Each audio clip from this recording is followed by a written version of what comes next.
The Lumi Rank season wrapped up. It was a 6-month season, and today I want to go over who I think is the top 10 players, or who are the top 10 players in the world, with 3 honorable mentions, one from each of the major regions being Japan, North America, and Europe. So let's go into those honorable mentions. Well, before I do this, I always miss someone, so I apologize in advance, and if you disagree with my number 10 and number 9, that's fine. It's fine.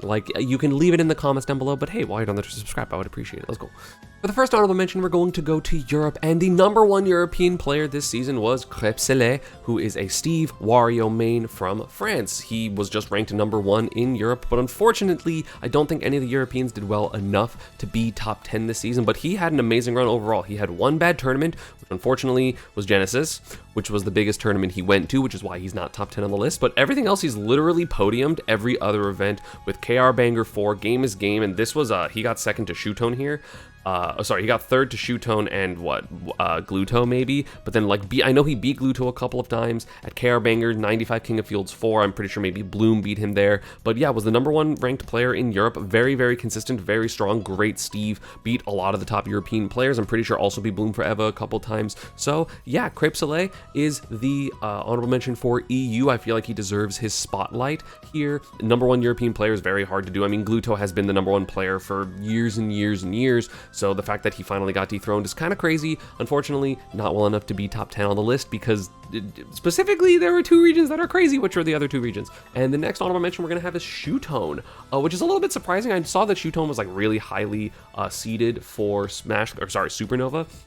But just Shootone had, for him, a little bit of an underwhelming season. Again, he did very consistently good, right? He got 3rd at a major, and 5th at a major, and 1st and 5th, and 9th at a major, and 9th at a major, and 9th at a major, and 9th at a major, and 9th at a major. He got a lot of 9th places, and even though he did well, he got 1st at Game is Game. This technically wasn't a major, even though I did say that I said it was for someone different who got their triple crown, but technically Shootone didn't, and technically the person that I said got it didn't get it.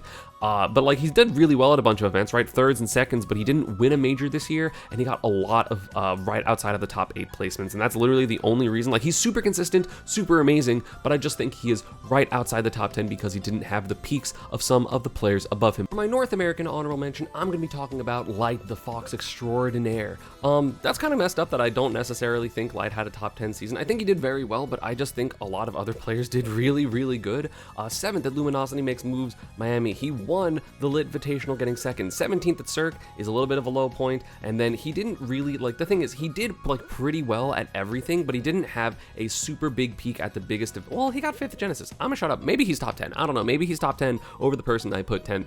But this was probably the hardest person. He was probably the closest to being top 10 of the people that I did not put on top 10. So hey, if you think Light's top 10, that's fair. You can leave it in the comments. Maybe I'm wrong, but I just feel like I was more impressed by a couple of other players. Granted, of course, Light is an amazing player. He's probably going to be top 10 in every season, even if, he's probably going to be top 10, even if I didn't put him there. So yeah, let's get into the top 10. For our number 10 player, we are going to have Zomba. The top 10 honestly was super difficult to do. There are a lot of question marks for me and who was better or worse, but I have to go with Zomba because he won I forget if Genesis was the biggest or the second biggest event this year, but he won whichever one that was, whether it was the biggest and hardest or the second biggest and hardest.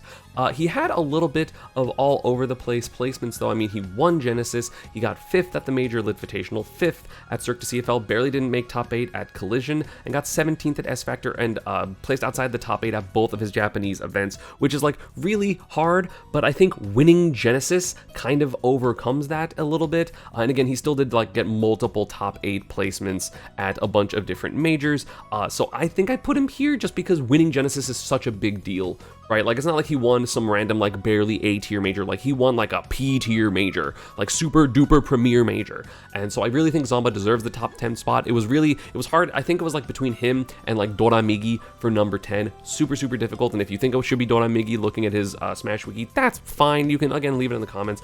I understand totally, but yeah, Zomba at number 10.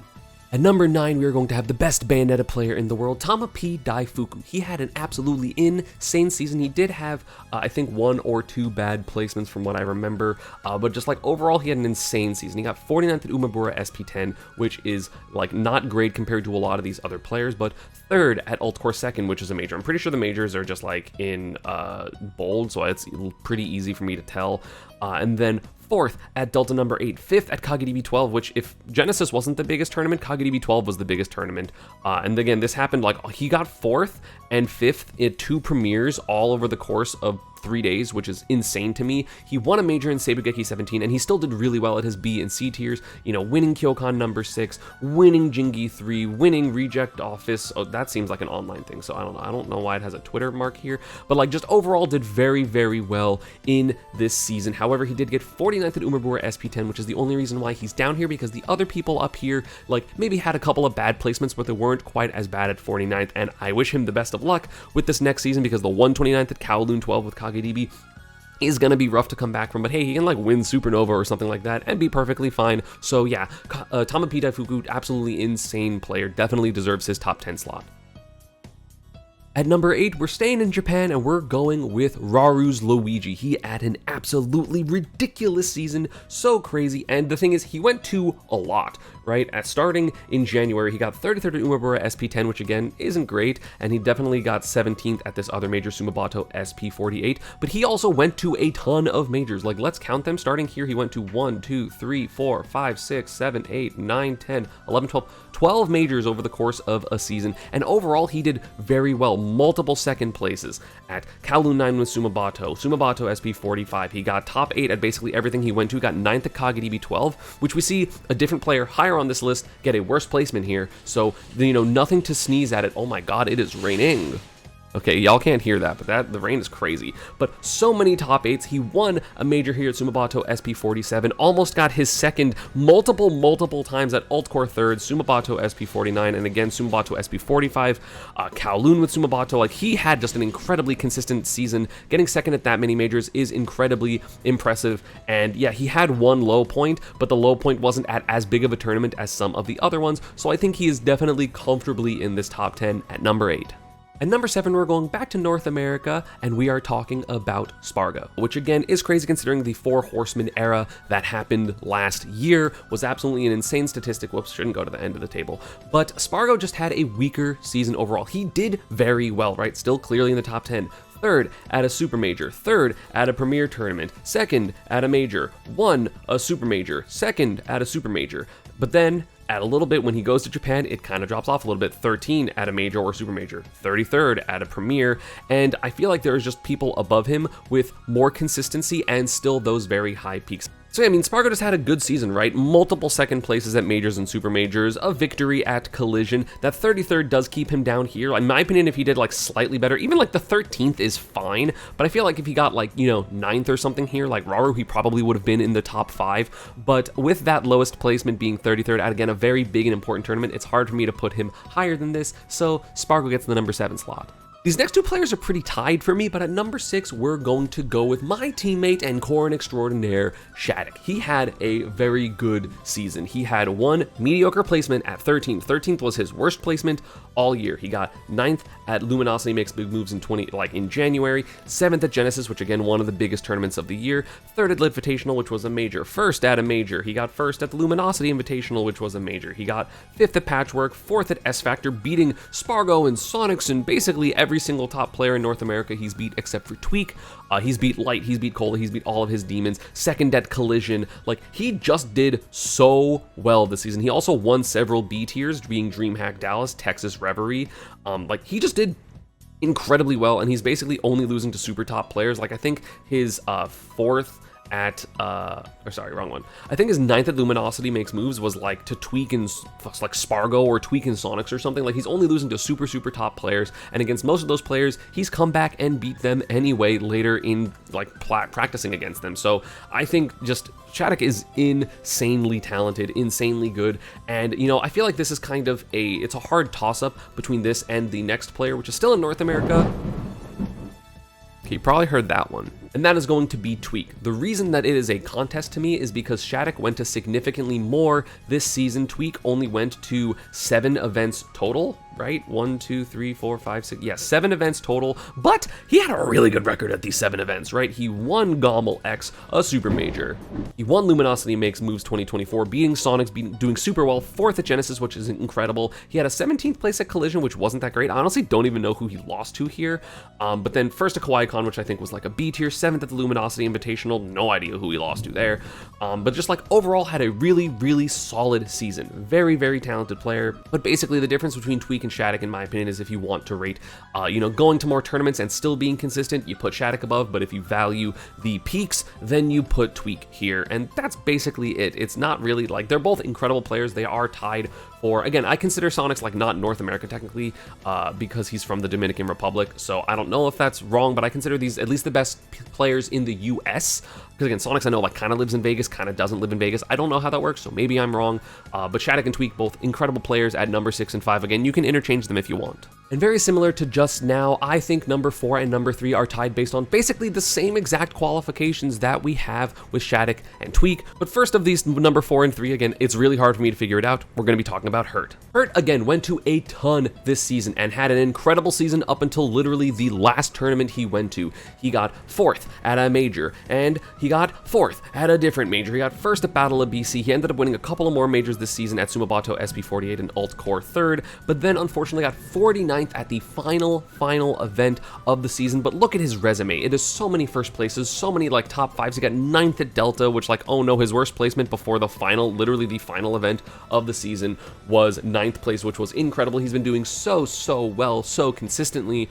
The 25th here is not the same thing, because that is in the like our current season that is like going now. So again, I think Hurt just like, he's beat all the top players in Japan. He's taken sets off of Miya, sets off of Acola, sets off of like Raru and TamaPDaifuku and like everyone, so he has wins on clearly some of the best players in the world. He has a good head-to-head against a lot of those players as well, even though I think Miya still has a winning record, and so does Acola, which is like absolutely insane. But a 49th place is like pretty bad and significantly worse than the other player who is tied for top 4 and like 3rd, which is going to be Sonix. Clearly, Sonix, everyone knows he was Mr. Second Place this season. However, he also didn't go to a ton, because his first event was, he went to 1, 2, 3, 4, 5, 6, 7, 8 events, which 8 events is probably less than the amount of majors that Hurt went to. 1, 2, 3, 4, 5, 6, 7, 8. Yeah, like Hurt went to more majors than Sonix went to total tournaments, and 3 of what Sonix didn't go to, or sorry, what he did go to weren't majors. However, he didn't have a bad placement. He got 1st and 2nd at everything he went to, whether it was a B tier, like I think the SSBU Open was like a B tier or C tier, and he got 2nd at Level Up Expo, and 2nd at Luminosity Invitational, which was major, and 2nd at a P tier, and 2nd at Luminosity Makes Big Moves to Tweek, and 2nd at S Factor. So again, he basically didn't have a bad placement, but he didn't have the peak of winning a major, which Hurt won 2 majors. So it really depends on who you think is, again, what you value, whether it's like, hey, I went to a ton and therefore I'm consistent. I don't know if because Hurt went to more, his 49th doesn't mean as much, because I don't know if the algorithm especially like doesn't think, hey, like we take your top X tournaments and not every single tournament that you go to, which I think would be like kind of fine if they took like top 5 or 7 tournaments or something, and like kind of dissuade the like, your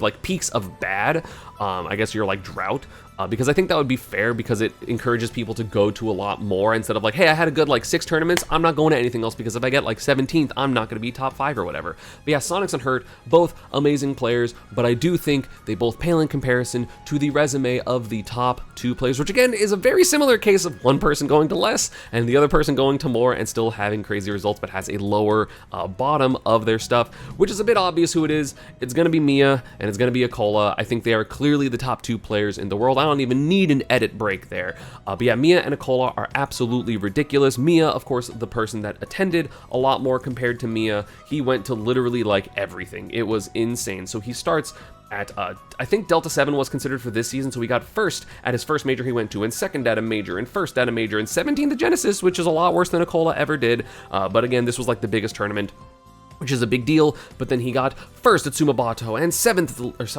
the Invitational, and 7th at Cirque, and then first at a major, and first at a major, and first at a major, and second at a major, and first at a super major, or premier, and then 9th at a major, and then 13th at the end of the season. So he went to so many events and won literally more majors than everyone else in the world, like by a significant amount. I think he won like 5 more majors than anyone else did, which is absolutely insane. However, I personally think he's number 2 because of this 13th and this 17th. He didn't win on like the second biggest stage, because the biggest stage would have been KageDB 12 for him.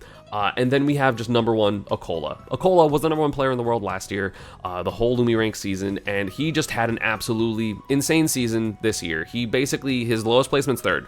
No, sorry, it's 4th. No, that was last season. His lowest placement is 3rd. However, he didn't go to a ton, right? He went to his first major, which was Umabura SP10. He got first. He got first at a couple of B tiers that he didn't go to a major for a while, but then he got first at Delta number 8, 3rd at KageDB 12, which again is his lowest placement, and then he just got 2nd, but that was not a tournament. So like he only went to 3 majors this year, but he got first, and 3rd at them, and he basically just doesn't lose to anyone that isn't named Miya. I actually don't remember who he lost to at KageDB 12. Yeah, he lost to Miya and Hurt, which again are 2 players in the top 4, and he doesn't lose to anybody else. He literally never gets upset by anyone that isn't like a top 4 seed of a tournament. You know, he's coming to Supernova, and I really think he's probably just gonna win, because like Mia's gonna get upset by someone, and Acola's just gonna like make top 8 winners and then like barely beat 2 people, and that's what he does. He just makes top 8 winners for free every single time he goes to a tournament, and then he just wins. He just wins, or he gets top 3 and everyone goes, yeah, he's really good, he's crazy. Again, if you want to put Miya above him, I think that would make sense. If you want to like argue some of the top 4 being a little different, there's a couple of other placements as well, but I think like this season just had so many talented players. Of course, we can talk about like, oh my god, Japan had so many more majors, blah blah blah, but I don't really like that conversation. Because like not only is it just like, hey, these people went to so many majors because Japan has a lot of majors, because they have a lot of ranked players and it's like easier to travel, so like sure, that makes sense, but also if you watch the play at these tournaments, they are absolutely insane. There's a reason why some of the best players in North America go over there, like Zomba and Spargo, and they don't do as well. Granted, Zomba had his little, you know, revenge on that, which I'm going to be going over in a video before Supernova. I'm also going to be going over the Supernova brackets when they're finalized, which is probably going to be like tomorrow or Tuesday, because they just don't have the final bracket yet. So it's like, oh my god, seeds are here, and then I'm going to go over a bunch of things, and then everything's going to change. So I'm not doing that yet. But Supernova going to be like the tournament of the year, as it kind of always is. And it's going to be insane. I think it's like the 5th biggest ultimate tournament ever, or 6th biggest ultimate tournament ever. But yeah, this was the top 10 players in my opinion. If you disagree with someone, let me know. I would appreciate it in the comments. I'm probably missing someone, but I don't know who I'm missing, because I feel like I've hit all the players that like did well this season. I know like level 1 did well, but I don't think he did as well as Shuton or like Dora Migi. So I don't know. Thanks you all for watching. I appreciate it, and I will see you all next time. Peace. I don't know why I do this face when I do that, but whatever.